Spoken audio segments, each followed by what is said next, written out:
חובקת בתוכה שנים רבות של מחקרים בינתחומיים בפילוסופיה, תיאולוגיה ובאומנויות השונות. חקר רעיוני וחזותי המתורגם לתובנות חיים ושפה פלסטית ייחודית. התערוכה משלבת מקבץ סדרות ציורים מוקדמות של בעלי חיים, חיות מיתיות לפי תרבויות אפריקה, ילדי אמריקה וסין, סדרת הדגים בעקבות המלחין האימפרסיוניסטי דבוסי, וסדרת ציפורי הטרף שצוירה בעת האחרונה. יצירת העבודות שדורשת, שבעצם יצירות דורשות מאמץ אינטלקטואלי נרחב מצדה של דורית. וכשמלאכת היצירה מתורגמת לשפה הפלסטית, היא מהירה, תמציתית, ותופסת את רוח החיה ודקויות צורניות של מהות בסיסית וארצית. העבודות יוצרות מניפה רחבת הקשרים הנוגעת לפילוסופיות, במיתוסים ובתרבויות השונות, כמעין עבודה של אנתרופולוג, עבודה המשתהה ומקיף על טבע החיה ועל ההקשרים הנרחבים סביבה. תצלומי הטבע, גם כאן, בחלל התערוכה, נקשרים לארבעת היסודות, אדמה, מים, רוח ואש, והם חלק ממסעות יומיים ולעיתיים של אדם המשתהה על היופי הנקרא סביבו במיקרו ובמקרו, על החי והצומח ועל דימויים של מעלה ומטה. תערוכת החיות הנלווית מהאוסף של דורית שמוצגת בחללים האחרים בסדנה מציגה עבודות של אמנים, חברים וקולגות שנבחרו על ידי דורית במהלך השנים בקפידה רבה, מרביתם מתערוכות שעצרה, אשר הופצו יחדיו בתערוכה זו. כך נוכל לעקוב בתצוגה אחר ההתבוננויות והפרספקטיבות השונות בהן בחרו אמנים המציגות את החיות על אפיונן ורוחן. תרומתה של דורית גדה לתרבות ולאמנות הישראלית היא רבה. כחוקרת, תיאורטיקנית, אמנית, עוצרת ומרצה. היא הייתה מבקרת אומנות שנים רבות וכתבה ביקורות ומעשות, ועל המשמר בתחומי אומנות, ארכיאולוגיה ואנתרופולוגיה, במעריב ארכיטיפים תרבותיים, כמו גם שימשה כעורכת מדור תרבות בפסיפס, במוזות, עיתון 77, ארץ ישראל. מאמרים ומסות אלו משמשים בסיס מחקרי חשוב ורחב, כפי שאנחנו רואים, בארכיונים של מוזיאון ישראל, וארכיון לתיעוד וחקר האומנות באוניברסיטת תל אביב. אני רוצה קודם כל להודות לרוני ראובן, שותפי לדרך ולסדנה לאומנות ולעיר יבנה, ולצוות הסדנה המסור, על עבודה ממש נהדרת, מדהימה, עבודה בקהילה, יוצאת מן הכלל. חלק מתובנות שמגיעים אליהם במהלך תערוכה, זה גם כשאתה רואה את העבודות מוצגות, ואתה רואה את האינטראקציות שנוצרות כאן עם האנשים, ויש פה עבודה יוצאת מן הכלל של המקום. בשנת 2000 הקימה דורית את המרכז הלימודים בין-דתיים, במסגרתו יזמה את פרויקט ספר השלום הבין-דתי, מחקר להעצמת הסובלנות, אשר זכה לתערוכות בחסות האפיפיור, בחסות משרד החוץ הישראלי, במסגרת חגיגות 60 שנה למדינה ובמוזיאון הדתות בטייפה בטיוואן. תודה רבה לרוני על האירוח ולכל הצוות הנהדר שלו, ותודה לעירית שהיא עוצרת ואדם משכיל ורגיש, וכך גם רוני, שני אנשים מופלאים שהם מולטי-דיציפלינריים, אנשי מעש ואנשי אומנות, אנשים גם אינטלקטואליים אבל גם בעלי אינטליגנציה רגשית גבוהה מאוד, וזה האנשים העולמים ביותר לתערוכה כזאת. אז בואו נדבר עכשיו על דברים קצת יותר מסובכים שלא יהיו, לפי הקהל אני לא אחטוף הפעם על דברים. בואו נדבר על המקורות של סובלנות. איך לפתח סובלנות? למה אין סובלנות אצל בני אדם? כי זה לא טבעי להם. לפי הזן בודהיזם יש 4 מימדים, אנחנו יודעים, יש את המימד החייתי, המימד האנושי והמימד היותר מואר. 3 ומימד אחד שמחוץ בכלל לחייתי. בני האדם אפילו לא מודעים לטריטוריאליזם שלהם. אבל בלי טריטוריאליזם התחלתי אי אפשר לשרוד. אני חייב להיוולד למשפחה, ואני חייב אם, ואני חייב אב, ואני חייב קהילה כדי לשרוד. הבעיה היא שהאדם בדרך כלל, וזה תרבות ההומו ספיאנס, בדרך כלל, האדם נותר במקום החייתי והטריטוריאלי הזה, בלי שהוא מודע לכך. והטריטוריאליזם הזה, זה אומר אני לעומת האחר. והטריטוריאליזם הזה אומר אני לבן או שחור או אדום, והארץ הזאת היא דוגמה מופלאה לטריטוריאליזם, אפילו עד גרוטסקי. כן? כי פה מתחילים את המזרחי ואת הספרדי, ואז הם מתחילים, לא מפסיקים, וגם הפוליטיקאים משתמשים בזה.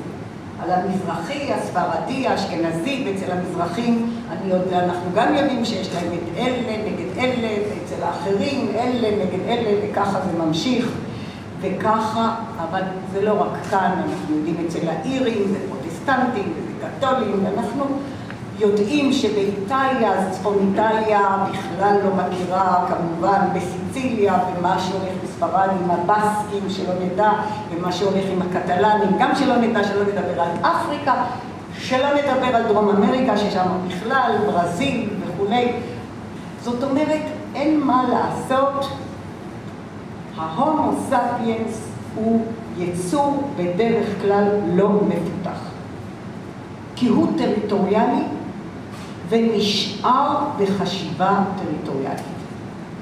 היה שבשביל לא להיות טריטוריאלי, אני צריך לעמול קשה מאוד, וכל יום מחדש. כי מה שהטריטוריה אומרת, אני רוצה לשמר טריטוריה. אנחנו חיים על מסורת. אני זוכרת שנתתי קורס במדרשה שנקרא מיתוס הבריאה. היו לי שם כמה בחורות מוסלמיות וכמה בחורות יהודיות קצת חרדיות, הם היו בהלם מזה שמיתוס הבריאה היהודי הוא רק אחד מאין סוף מיתוסים של בריאה לאורך ההיסטוריה. מה נעשה שיש מיתוס בריאה סיני ויפני ואפריקאי ואינדיאני, וכל אחד עם המיתוס שלו, וכל אחד עם תפיסת גן העדן שלו, וכל אחד עם תפיסת הגהנום שלו, וכל אחד שומר על אקסקלוסיביות טוטלית של האלוהות שלו. וזה שהאלוהות היא בלתי מוגדרת ובלתי ניתנת להבנה מושגית, כי היא מעבר לזמן ולחלל, זה לא מתקבל. ואז יש קוריאוגרפיה וביוגרפיה לאלוהות, ויש לו אבא לאלוהים, ויש לו גם אמא, ויש לו מתווכים, ויש לו מתווכים ומלאכים למעלה, ויש לו מתווכים למטה, והכל אנחנו יודעים על האלוהות. זה לא יאומן. ובשביל זה גם רוצחים אחד את השני עד היום הזה, שלא תהיה אי הבנה. למה? כי העולם הטריטוריאלי של ההומו ספיאנס הוא בניגוד טוטלי לדינמיקה של המציאות. והמציאות זו התהוות. במקום לשמר טריטוריה לביטחון, אבל זה בלתי אפשרי לשמר כלום. אם אדם קורא, הוא קורא שעכשיו יש פתאום מינים פולשים. מה עושים עם המינים הפולשים האלה? אנחנו נהרוג את המינים הפולשים, אז תודה לאל, כעת כבר מתחילים להבין שצריך להסתגל למינים הפולשים. כי הכל הולך, והכל בא. ואיך אנחנו לא לומדים את קהלת? אלוהים, בטח שלא, יותר מדי חכם ללמוד את קהלת. הכל בא, הכל הולך. מה שיש נשמר כך וכך זמן ונעלם. והעולם לא מבוסס על מסורת של העבר ושל כביכול שמירה על היש, כי אין יש, יש מתהווה. זאת אומרת, אני צריך את הראש שלי להתחיל להרגיל אותו, לעבוד כדי שהוא יהיה בהנכחה טוטלית. ואז יש, אני מבינה, את החידוש הגדול של המערב, שכל הזמן לומדים על מיינדפולנס, זה הדבר החדש. מיינדפולנס, בכלל לא יודעים מה זה בכלל. אבל המיינדפולנס הזה, או ההנכחה הזאת, היא קשה ביותר. אתה לא יכול ללכת ללמוד סדנה על מיינדפולנס. כי מה שקורה שאתה חייב קודם כל השכל שלך להיהפך מטריטוריאלי למתהווה. ואבוי. זה לוקח שנים. וכל מאסטר זן יודע שתלמיד יהיה שם שנים, על גבי שנים. וקודם כל זה לא סתם שמספרים, קודם כל לך תנקה ונראה איך שאתה מנקה. כי גם התלמידים שלי, אני משגעת אותם. לי יש פה, יש שם, אתה לא סוגר היטב, אתה לא רואה היטב, הספוג לא מנוקה היטב, כי ההנכחה להיות נוכח כדי שהשכל יתחיל כל הזמן להיות בנוכחות כדי שיוכל לקבל את ההתהוות, זה קשה מאוד. כי השכל הטבעי של האדם הטריטוריאלי נוטה אחורנית. נוטה לשמר, נוטה לזכור, נוטה לפחד, נוטה להירתע, נוטה לפי המאפיינים שלו. זאת אומרת, אם אני רוצה להיות בהנכחה ולהכין את עצמי טוטלית למה שמתרחש או מה שמתהווה, אני צריך להיות חסר אפיונים טריטוריאליים. זאת אומרת, מי שהוא תמיד חושד, הוא תמיד יחשוד. הוא עושה לי את זה, הוא עושה לי את שם, הוא עושה לי פה, הוא עושה לי... אני תמיד סיפרתי לתלמידים שלי כל מיני דוגמאות על זה שאני הייתי הולכת שנים בשכונה, והייתה אחת, הייתי הולכת ללא משקפיים, כי אני אופטימיסטית וחשבתי שאני מתרגל את העיניים, זה לא עבד. אבל אז, כמו שאני אומרת לכם, באה אחת שבאה ממש לקראתי, ואז ראיתי אותה, והיא אומרת לי, את עכשיו אומרת לי שלום, איזו פרימדונה, 7 שנים את לא אומרת לי שלום. חמודה שלה, אני רק רואה אותך עכשיו. לא ראיתי אותך, מה נעשה? עכשיו, זה לא שכנע. כי מי שחשדן, חשדן.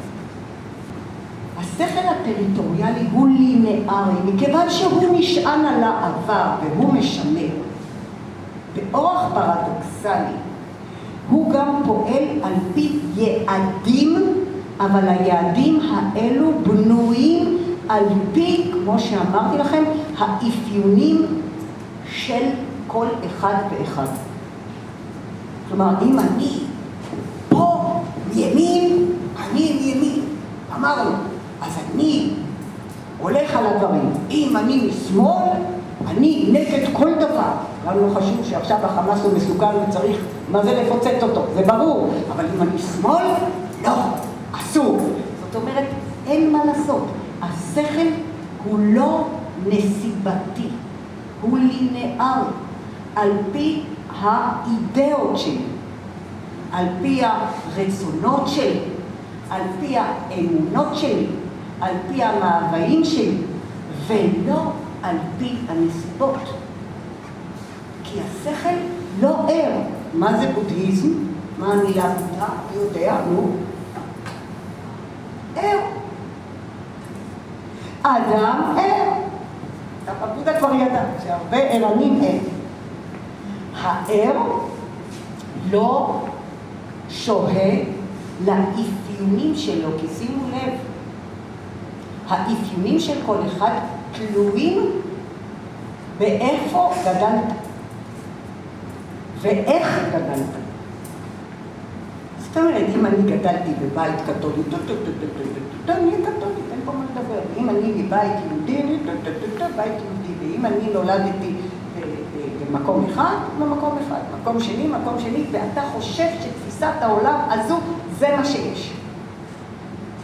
וככה מלמדים אותך. וככל שאתה יותר טריטוריאלי ויותר לאומן ויותר דתי, אתה גם יותר מצומצם ביכולות שלך, ושמה אין בכלל יכולות לזרוע זרעי סובלנות. אין אפשרות. זו הבעיה של העולם הזה. זאת אומרת, המוספיאנס. כי השכל של האנשים לא מסוגל להבין את מילת הקסם ששמה מגוון. עכשיו, תסתכלו על העולם. העולם זה מגוון. העולם כל הזמן בהשתנות. דווקא זה שיש לנו את מלאך המוות, שכל כך פוחדים, בייחוד היהודים פוחדים מהמילה מלאך המוות. מלאך המוות הוא מלאך החיים, אין על מה לדבר. כי בלי מלאך המוות אין השתנות, ובלי מלאך המוות אין התהוות, ובלי השתנות ובלי התהוות אין מגוון. ולכן בפייסבוק, וכולכם יכולים להצטרף אליי, אין יום אחד שאני לא דואגת להראות כל הזמן כל מיני סרטים על בעלי חיים, על תרבויות, על סוגי מכולות, על סוגים שונים של מוזיקה, כדי להתפתח למגוון עצום של מוזיקה קלאסית, ג'אזית, שחורה, פופ, אבל מוזיקה טובה, כמובן. ולנדסקייפס ונופים, כל הזמן כדי לצאת מהטריטוריאליזם המאפיין את השכל של הומו ספיאנס, חייבים לעבוד על פתיחות למגוון, אבל אז קורה משהו. השכל שבדרך כלל די סטגננטי, בגלל שהוא טריטוריאלי והוא משמר, מתחיל לפתח הקשרים, והוא יכול לפתח הקשרים אינסופיים בדיוק כמו העולם הזה. גם אצל המדענים ההקשרים האלה לפעמים מגוחכים. עכשיו יש פרויקט לעשות מכוכב מאדים אדמה. אנחנו נפוצץ את כוכב מאדים ונגרום מבחינה כימית שמאדים יהפך מקום טוב כדי שאפשר יהיה לגור בו אחרי שנחסל כאן את המקום, לגור קצת על מאדים, ואנשים לוקחים את זה מאוד ברצינות. גם מדענים לפעמים תקועים בטריטוריאליזם, אנחנו יודעים פרסי נובל רבים שהיו ממש בעימות נורא עם מדענים קונסרבטיביים, שאמרו כך ולא אחרת. ואתם יודעים מה? אין כך ולא אחרת בעולם של המתהווה, כי הוא כל הזמן משתנה. זאת אומרת, במקום בעולם הטריטוריאלי, ששם יש לי שאלות ותשובות מוחלטות, ככה ולא אחרת, הרי שבעולם המתהווה, אני רק יכול כל הזמן להמשיך לטור, להמשיך לתהות, להמשיך לשאול, ובעיקר להמשיך להתחדש. אבל זה גם קשה. כי כמו שאמרנו, וזה שוב מהבודהיזם ומהיוגה ומהיורבדה ומהטאואיזם, אתה קודם כל חייב לעבוד על הגוף שלך. זה ברור לגמרי. אתה מנוון בגופך, ואני אמרתי לתלמידים שלי, אם פעם מתו פה משעבוד ומעבודת יתר, וגם קורה דרך אגב, היום שעובדים שמתים ביפן מעבודת יתר, אבל לא מעבודת פיזית יתר, אלא מעבודה של שמים אותך בתור עבד מול מחשב איזה 10 שעות, ואחר כך אתה גם יוצא כמו איזה זומבי וממשיך להסתכל על הנייד הזה. אני הולכת עם הכלב שלי, לוסי המסכן, שעכשיו הוא צולע, אני יודעת מה, אני צריך ללכת לבד בלי לוסי, כי הוא רק רוצה להיות בגן. אבל אני הולכת בשכונה, אנשים זומבי, כל פתור. כלומר, מה קורה? לא רק שאתם טריטוריאליים, אתם גם עכשיו לחלוטין לחודים ומתווכים למציאות. כי כל הטכנולוגיה הזו שאני משתמשת בה כל הזמן, זו טכנולוגיה שיכולה לסייע להתהוות, אבל אם היא עומדת ככלי שמתווך למציאות, אנחנו שוב פעם נמצאים במצב קשה ביותר, שאין לנו את היכולת של המתהווה. אבל כמו שאמרתי, אם ככה, למתהווה, אז הגוף שלי צריך להיות ער. אני לא יכול כל הזמן להיות מנוון לחלוטין, וכל הזמן צריך רעש מסביב. אני יודעת, יש בית אחד שאני הולכת לו עם חברה, עם חס ושלום, אין לה את המחשב פתוח, את הטלוויזיה פתוחה, את הרדיו פתוח, היא לא יודעת מי. אין לה מושג, כן. זאת אומרת, כבר כזו פסיכוזה התחלתית מההתחלה, שאין לך יכולות גופיות, ואתה לא יודע לנשום, ואתה לא יודע לנוע, ואתה לא יודע להתחמצן, אז המימד הקוגניטיבי שלך גם הוא בבעיה, שאתה גם לא יודע לאכול, אתה גם לא יודע לישון, אתה לא יודע כלום. אז איך בכלל מתחילים עם המימד הקוגניטיבי שחייב להתחדש למגוון כזה גדול של דברים, של עולם, שזה די פעם על הראש מגוון כזה. כל פעם מוצאים משהו אחר. הדבר האחרון שמצאו זה חור שחור בגלקסיה ענקית שבולעת כל שעתיים איזה מסה של כדור כמו כדור השמש. לא, יפה. כל פעם, אם אתה מביט במתהווה, אתה בהשתהות. תודה רבה. וככה, לדוגמה, שואלים אותי כל מיני אנשים כל הזמן בפייס. הראיתי להם אין סוף מיני פטריות. זה אמיתי.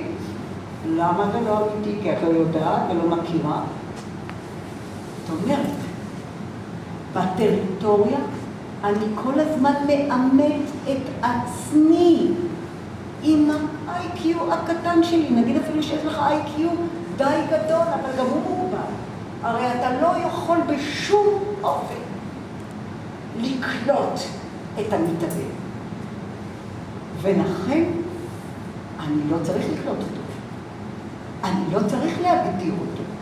אני לא צריך להכיל אותו, כי זה טיפשי לגמרי. אני יכול להתנסות. אני יכול לחוות אותו. אני יכול לא לקשור אותו כל הזמן לצרכים שלי האישיים, ואז אחד שואל אותי, או אחת, הפטריות האלה לאכילה או לא? יש חלק לאכילה, אבל יש חלק לא לאכילה. ראיתי פעם איזה סרט שאחת ראתה גוזל של ברווז בוקע. אני יכולה רק לראות בו הברווז בצלחת. יש לה גם שכל פחות מברווז, זה בטוח. השכל שלה הרבה פחות מברווז. גם אמירות כמו שכל של ציפור. מי אומר את זה? שכל של פחות מציפור. כי מי, תגידו לי, תסתכלי, אני בהלם תמיד מציפורים. ועכשיו יש מחקרים אחרונים שמדברים על כך שאיך הציפורים יודעות לנווט כל כך. מה יש להם? האם יש איזשהו אמצעי בעיניים, אמצעי במוח? מי יכול להיות כמו בפלטון, כמו הבאז? מי מהיר כמו הבאז? אף אחד. למי יש תפיסה חזקה כמו הינשופים, התנשומות? אף אחד. למי יש פטנטים עצומים לניקיון הסביבה כמו הנשר? אף אחד. מי יש לו עוצמה דורסת כמו העית? אף אחד. מי כמו ענפה אלגנטית ולוחמת? אף אחד. וכמובן אתם תסתכלו אחר כך על כל מה שאני מספרת לכם, וגם ה-Native Americans, ילידי אמריקה, גם דיברו על נפלאות הטבע ועל האלוהות שמתגלה בברואי הטבע. כלומר, אני הולך ואני מגלה את הברואים ומתגלה כל יום. ולכך אני צריך התחדשות. גם פה תסתכלו על כל הפנים של העצים. אני קראתי לזה יסוד האש. תסתכלו על פנים הפרחים, פנים העצים. אין פנים של עץ אחד שדומה לפנים של עץ שני. העבודות למעלה הן עבודות מתוך מטוס. זה לא ים. אין עץ שדומה למשנהו. כמה מיני ברושים, כמה מיני תקלים, כמה מיני חיפושיות, כמה מיני צבעים, כמה מיני צפרדעים. אלוהים, כשאני אומר צפרדע, רגע, למה אתה מתכוון? האדם הטריטוריאלי כל כך קשה לו. כי הוא אומר צפרדע, לא אף אחד. אני לא יודע איזה צפרדע. ומאיזו ארץ, ואם היא רעילה, ואם היא לא רעילה, ואיזה גודל. כלומר, כל מושג כזה צפרדע, זה עולם ומלואו. האדם הטריטוריאלי פוחד פחד מוות מהמגוון, ואז הוא מספר סיפורים. כמו שאמרתי לכם, מביוגרפיה על איזה שהם אלים, והורג את השני כדי שחס ושלום זה לא יערער את הביטחון שלו.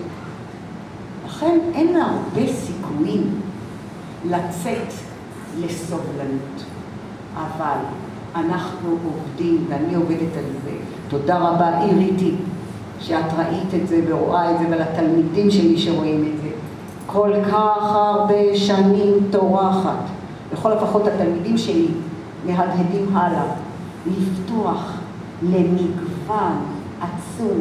כשאני אומר, וזה אפילו האפריקאים יודעים, שאני לא מדבר על ירוק, אני מדבר על ירוק של עץ מסוים, בגיל מסוים, בעונה מסוימת, בשעת יום מסוימת. רגע, מה זה ירוק? אתם מבינים? כלומר, המגוון סקיפס מוותר על הגדרות כדי להיות בתהייה כל הזמן, ואז מתרחש הנס הענק שאתה נוכח. זה מה שנקרא מיינדפולנס, זה שכל המערב לא קולט כלום, הסדנאות הקטנות האלה גם לא קולטות שום דבר, כי זה תהליך עצום לפתח את המודעות ולצאת מהמלכוד הנורא של הטריטוריאליות, השימור, ההליכה לזיכרון, ולהיפתח טוטלית בלי כל הזמן להגיב לאידאות שלך כדי לקבל את העולם. הדגים האלה, באמת, אני מאוד אוהבת את ויוולדי, אני מאוד אוהבת את דביוסי, משתגעת עליו, גם דביוסי וגם ויוולדי, לא יודעת מה יגידו הקלאסיקנים, החבורה, אבל אלה אהבות חיי, מה לעשות, והיצירה של הים של דביוסי, משתגעת. אני גם אוהבת דגים בצורה לא רגילה, אני לא אוכלת אותם, כמובן, לא אוכלת שום דבר. אכלתי תמיד סויה וזה לא טוב, זו הייתה הרעלה, אבל אם תסתכלו על הדגים, כל דג כזה, אני חקרתי את הדגים ממש. ואז רציתי לתת להם, לפי המראה שלהם, גם כן את מה שרצה דביוסי לומר ביצירה שלו, לעשות הקשרים על הקשרים. אם תסתכלו היטב על החיות, הן חיות שהן לא מוגדרות. יש בהן תנועה ויש בהן אי תנועה. הם תמיד נמצאים בין משהו למשהו. הוא מתרומם או נוחת. מה קורה לציפור הזו? היא ציפור או עץ? מה קורה לחיה הזאת? היא שפן או היא נמר או היא שניהם ביחד? ואז אתם תסתכלו היטב, לאט לאט, מה קורה לחיה הזאתי? היא מלאך, היא באמת נהדרת, הבז הוא דורס ענק, אבל הוא מלאך המוות של המסכנים, של ציפורי השיר של הגן. אז עשיתי אותו גם קצת כמו גולגולת, מה נעשה? בסדר? והבחורצ'יק הזה, הנשר, שהוא לא כל כך נחמד מבחינת אסתטית וכו', אז הוא גם מצחיק קצת. אבל כל החיות האלה, אי אפשר ממש להגדיר אותם, נמצאים בין לבין. ואני חושבת שזה מספיק לכם להפעם, כי אני הכנתי הרבה יותר, אני פוחדת שזה יותר מדי, אז אני פתוחה לשאלות רלוונטיות. כן, בבקשה. אם אין שאלות, זה בסדר גמור, אבל אם יש שאלות, אז בשמחה.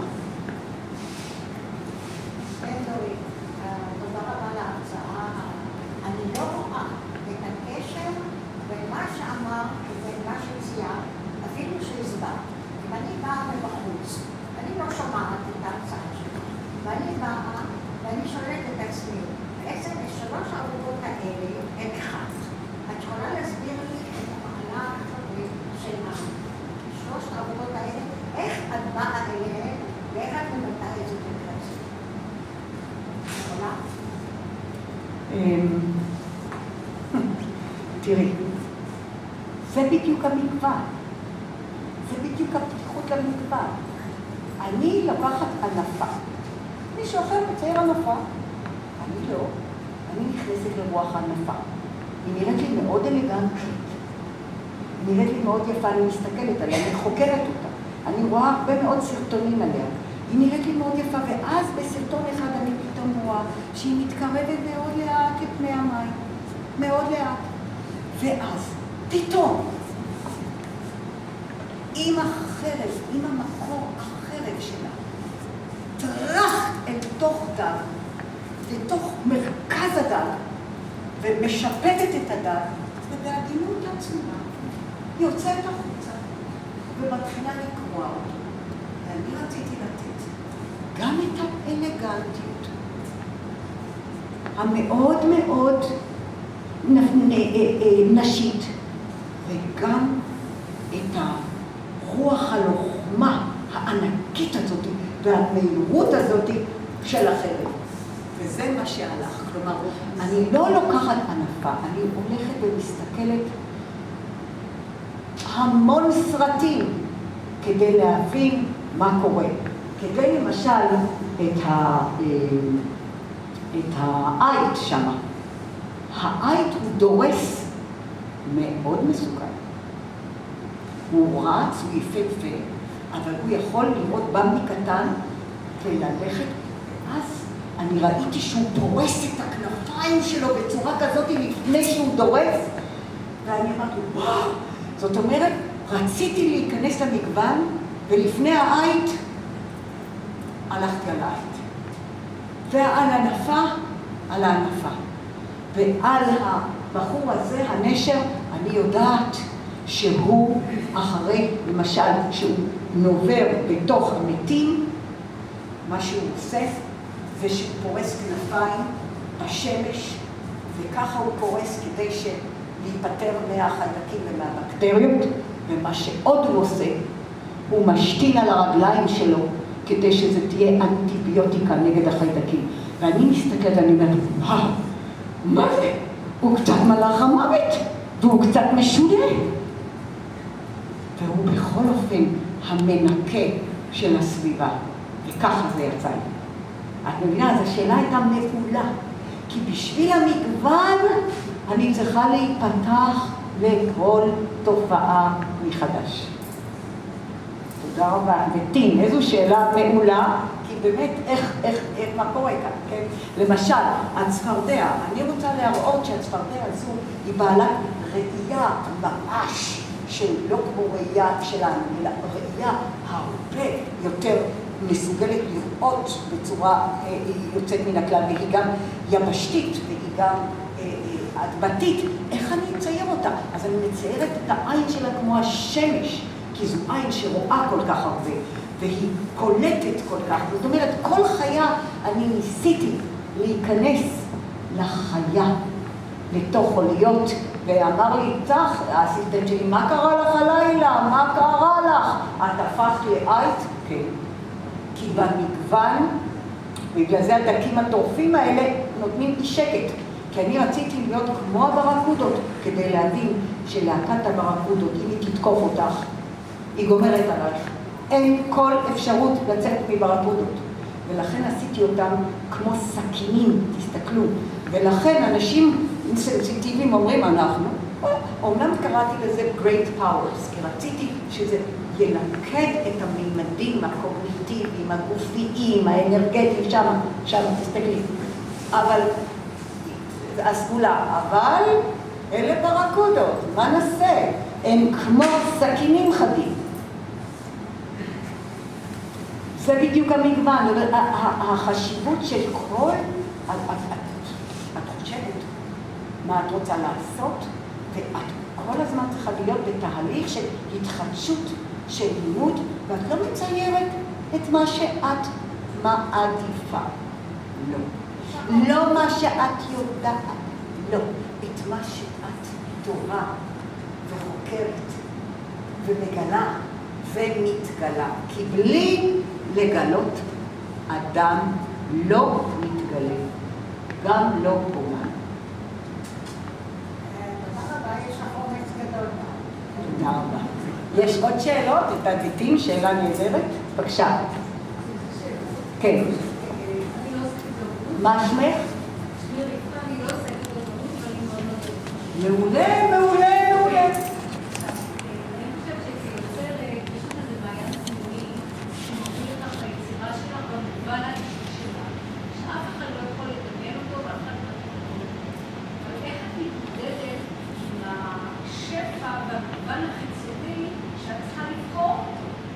אם למשל יש לך סוגים שונים של צבעים, אותו צבע אפור שמופיע ב-30 סוגים של חוליות. נכון, איזה יופי. נכון. אז איך את בוחרת כשהבחירות החיצוניות לא פנימיות? זו השנייה. אם אני בטריטוריה, יש הפרדה בין עולם המחשבות והרגשות שלי, האישי, לבין ההתהוות. אבל אם אני אדם שבהתהוות, אין יותר מסכים בין העולם הפנימי לעולם החיצוני, והאינטואיציה הבסיסית ביותר, הבייסיק, היא ממש נעשית חלק מהאינטלקט, והמעש נעשה חלק מהמחשבה, והמימוש נעשה חלק מהתיאוריה. איך עושים את זה? גלגולים. גלגולים. הרבה עבודה. הרבה עבודה, ואסור לכם יותר על כלום. כלומר, יש לי איזו חתולה אחת שקראתי לה ורה.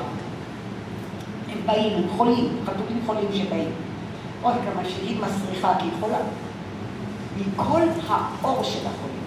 אני כל יום פולידים. הייתה לי אחת שהייתה במצב נוראי, אמרתי לחבר'ה, ריקיתי אותה, בסוף נכנסה להיריון והמליטה 4 גורים בריאים.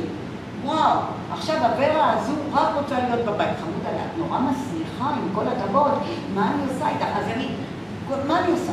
אני צריכה לטפל בה, אני מטפלת בה, ועושה לה חדר חתולים מופלא, וקריות, כי אני צריכה גם לחשוב על התלמידים שלי, שלא כל כך נעים, או שלוסי לא ירגיש טוב, הייתה לנו סדנה אתמול, כל הזמן היו נפיחות של לוסי, הכלב, אז הכלב, טוב, אז הכלב באמת לא נעים, אז יהיה קצת בגן הסגור כדי לחשוב על התלמידים, זאת אומרת, את כל הזמן בעירות ובקונטקסט רץ, מה כן ומה לא, אין לך אף פעם הגדרות, מה כן ומה לא בכל מקום, ואת מאוד צודקת שכאן זה כל הזמן את בחיפושים של מה כן ומה לא, את מאוד אינטואיטיבית, למשל הסדרה הזאת הייתה בטיואן, מוזיאון לדתות העולם, והיא קצת מלוכלכת ולא אכפת לי.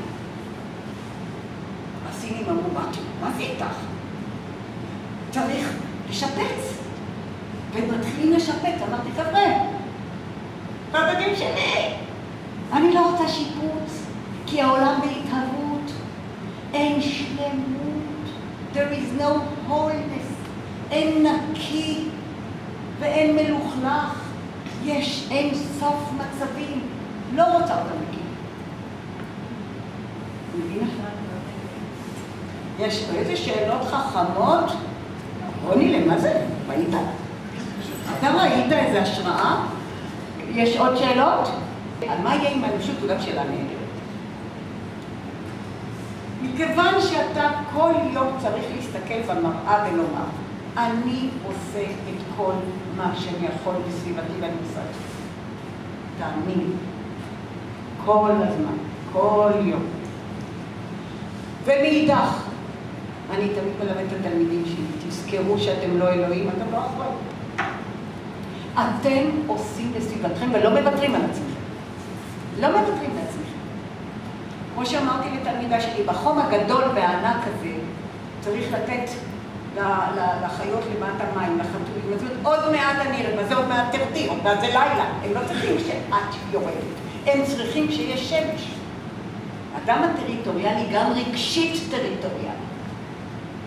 אז אני צריך לאמץ את עצמי. אני לא יכולה להסתכל מה אין לנו שם. תסתכלי על עצמך. כל אחד צריך לעבוד על עצמו. מתי אני לא יכול להתאמץ כי זה לא נוח לי? לא טוב לי כעת. תזיז את עצמך. תזיז את הגוף. תזיז את הרגש. תזיז קצת את המחשבה. זאת אומרת, אני צריך כל הזמן להזיז את הגוף, את הרגש, את המחשבה, את הנשמה, ולהדהד את זה בצורה נעימה כלפי חוץ, כבר טוב. אם אני מציב סביבה קטנה, כבר עשיתי, ולזכור שאני לא אלוהים, איזה מזל, ואנחנו לא ממונים. אבל במיתוסים, כל המיתוסים, לא רק המיתוסים היהודיים, יש משהו שלא הלך בבריאה של האדם. פירוש מגן עדן, זה לא רק המיתוס היהודי. וקודם הייתה לילית היפה, וכבר אלוהים טעה שהוא אמר לה שהיא צריכה להיות תחת שלטונו של אדם. לא בא לה. לא בא לה, היא צודקת. זאת אומרת, משהו פגום במיתוסים, בכל מיתוס, גם במסופוטמיה. מה קרה? איזה אדם זה? נעשה אותו עוד הפעם, כי זה פגום. משהו פגום ביצירה הטריטוריאלית של ההומו ספיאנס. לא יודעת, הוא גם הרג את הניאנדרטל, אולי הניאנדרטל היה יותר טוב, היו עוד כמה הומואידים, לא רק ניאנדרטל, אין מושג. אבל לכל הפחות יש לכל אדם בחירה ללכת קדימה, להיפטר מהטריטוריאליות, מהקנאות, ולחשוב שהוא יחיד סגולה, שזה אסון שמשפחה שלו הכל נפלא, זה אסון, ולהיפתח למגוון, לשונה ולמשתנה. תודה רבה.